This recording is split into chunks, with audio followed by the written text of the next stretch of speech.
Rainfall, जिसे हम हिंदी में वर्षा कहते हैं। वर्षा जो कि हमारी कंट्री में, इंडिया में, इसकी शुरुआत जून जुलाई से हो जाती है और लगातार वो सितंबर अक्टूबर तक हमारी कंट्री में बारिश करती रहती है। अगर हम देखें रेनफॉल के जो डिफरेंट डिफरेंट टाइप्स हैं, तो अलग अलग स्थानों के आधार पर हम इसे मेनली 3 भागों में बांट सकते हैं रेनफॉल को। सबसे पहला जो हम डिस्कस करने जा रहे हैं उसे हम फ्रंटल रेनफॉल या फिर साइक्लोनिक रेनफॉल कहते हैं। यहाँ पे 2 डिफरेंट कलर्स दिखाए गए हैं। पहला है जो कि रेड कलर है और दूसरा जो कि ब्लू कलर है। ये 2 डिफरेंट कलर्स ये शो कर रहा है कि जो पहला रेड कलर है वो गर्म हवा है और जो ब्लू कलर है वो ठंडी हवा है। तो जो गर्म हवा है वो हमेशा वजन में बहुत हल्की होती है और जो ठंडी हवा है वो बहुत भारी होती है।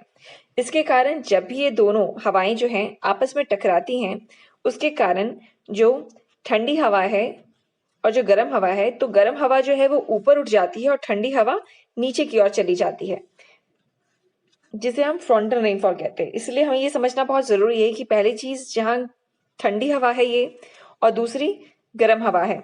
तो जब भी ये दोनों हवाएं आपस में मिलती हैं, तो उस जगह को क्या कहते हैं? उस जगह को हम फ्रंट कहते हैं। ये जो लाइन है उसे हम क्या कहेंगे? Front.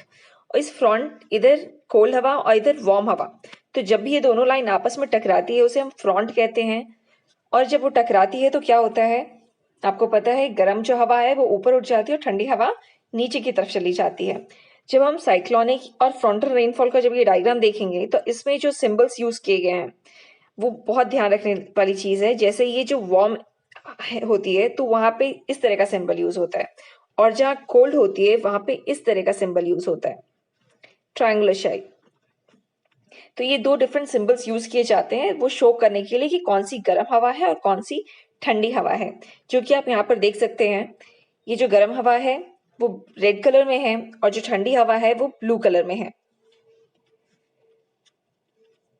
Advancing cold air behind cold front. So जब आप देख रहे हैं ये दोनों हवा आपस में एक दूसरे से टकराती है, तो वहां पर जो वार्म हवा है वो दी जाती है ऊपर की तरफ उठने के लिए, और जब गर्म हवा ऊपर जाती है तो वो अपने साथ रास्ते से कुछ मॉइस्चर जो है, थोड़ा बहुत पानी अपने साथ इकट्ठा करके ले जाती है भाप की तरह, और ऊपर जाकर के बादल बनाती है और फिर वहां जाकर बारिश करती है। ये आप देख सकते हैं किस तरह से यहाँ पे बारिश हो रहा है, दिस रेनफॉल। यहाँ पे कोल्ड और यहाँ पे वार्म फ्रंट दोनों आपस में टकराते हैं।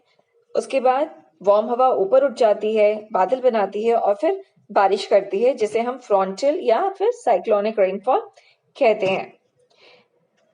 दूसरा जो हम पढ़ने जा रहे हैं उसे हम रिलीफ रेनफॉल कहते हैं। इसे रिलीफ रेनफॉल या फिर इसको दूसरे नामों से भी जाना जाता है, जैसे ऑरोग्राफिक रेनफॉल। स्पेशली इस तरह का जो रेनफॉल है वो हमेशा पहाड़ी इलाकों में होता है, जहाँ पहाड़ रहते हैं। आप ये पहाड़ देख सकते हैं डायग्राम में।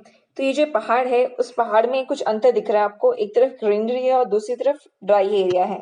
ऐसा क्यों है, हम वही डिस्कस करने जा रहे हैं। तो रिलीफ रेनफॉल में क्या होता है, एक साइड जहाँ बहुत सारी रेनफॉल हो जाती है और दूसरी साइड जहाँ बिल्कुल भी रेनफॉल नहीं होती है। तो उस तरह के जहाँ पे बिल्कुल रेनफॉल नहीं होती उसे हम ड्राई एरिया कहते हैं, या फिर हम उसे रेन शैडो एरिया कहते हैं, या फिर लीवर्ड साइड एरिया कहते हैं।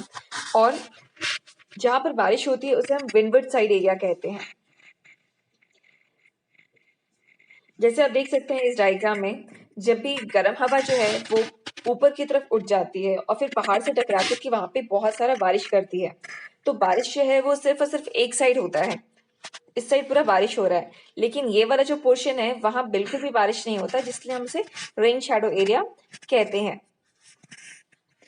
तो क्या होता है, गर्म हवा ऊपर की तरफ उठती है, फिर बादल बन करके वहां पे बारिश करती है। एक साइड बारिश करती है और एक साइड नहीं करती है। जहाँ करती है उसे हम विंडवर्ड साइड कहते हैं, और जहाँ नहीं करती है उसे हम रेन शैडो एरिया या फिर लीवर्ड साइड कहते हैं। आप देख सकते हैं यहाँ पे लिखा हुआ है लीवर्ड साइड और यहाँ पे विंडवर्ड साइड। अब हम तीसरे रेनफॉल की तरफ बढ़ रहे हैं, जिसे हम साइक्लोनिक रेनफॉल तो हमने पढ़ चुका है, दूसरा रिलीफ पढ़ चुका है, और तीसरा कॉन्वेक्शनल रेनफॉल की तरफ मूव कर रहे हैं। कॉन्वेक्शनल रेनफॉल जो है वो नॉर्मल रेनफॉल जो आप देखते हैं, आप जो बचपन में डायग्राम्स बनाते हैं अपने नोटबुक्स में वाटर साइकिल की, बिल्कुल वैसा ही है। यहाँ पे क्या होता है, सन जो है वो हीट करता है टेम्परेचर लैंड सर्फेस को, और जब धरती गर्म हो जाती है तो वो मॉइस्चर बन करके जो गर्म हवा है वो ऊपर उठती है, फिर बादल बनाती है और फिर वो बारिश करती है, जिसे हम कन्वेक्शनल रेनफॉल कहते हैं। देख सकते हैं किस तरह का सूरज है, उसके बाद वो लैंड सरफेस को गर्म करता है, फिर जो मॉइस्चर लेकर के ऊपर चढ़ते हैं, फिर कंडेंसेशन होता है और फिर रेनफॉल होता है लैंड सरफेस पे। तो ये नॉर्मल वाटर साइकिल रेनफॉल है। इस तरह से अभी हमने 3 तरह के डिफरेंट टाइप्स ऑफ रेनफॉल पढ़े। Let's revise once again. पहला था रिलीफ रेनफॉल, जहाँ पे पहाड़ी इलाकों में होता है। यहाँ पे क्या होता है, माउंटेन एरियाज में गर्म हवा जो है वो राइज करती है, फिर कंडेंस करती है और बारिश करती है पहाड़ के एक साइड में, जिसे हम विंडवर्ड साइड कहते हैं। दूसरा, जहाँ बारिश नहीं होती उसे हम लीवर्ड या रेन शैडो एरिया कहते हैं। दूसरा जो डायग्राम आप देख सकते हैं वो फ्रंटल रेनफॉल का है। इस फ्रंटल रेनफॉल में क्या होता है, पहले गर्म हवा, वार्म एयर एंड कोल्ड हवा आपस में टकराती है, जो कि फ्रंट कहते हैं उस एरिया को।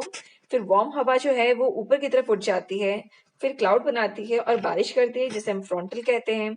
और तीसरा है हमारा कन्वेक्शन रेनफॉल, जो कि नॉर्मल वाटर साइकिल रेनफॉल होता है। यहाँ पे सूरज धरती को गर्म करता है, ग्राउंड सरफेस को, फिर मॉइस्चर होता है, कंडेंसेशन होता है और लास्ट में फिर रेनफॉल होता है। इस तरह से 3 डिफरेंट टाइप्स ऑफ रेनफॉल्स हैं। धन्यवाद।